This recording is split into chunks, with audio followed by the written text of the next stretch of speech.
Ito, tanghali pa lang to pero feeling mo gabi na.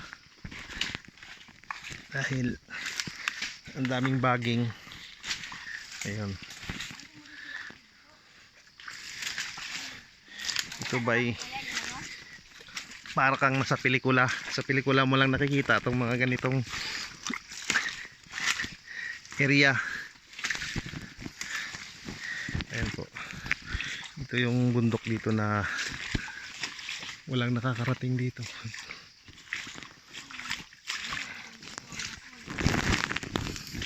Ayan yung araw sa taas. Ang lalaki ng mga puno ditong natumba.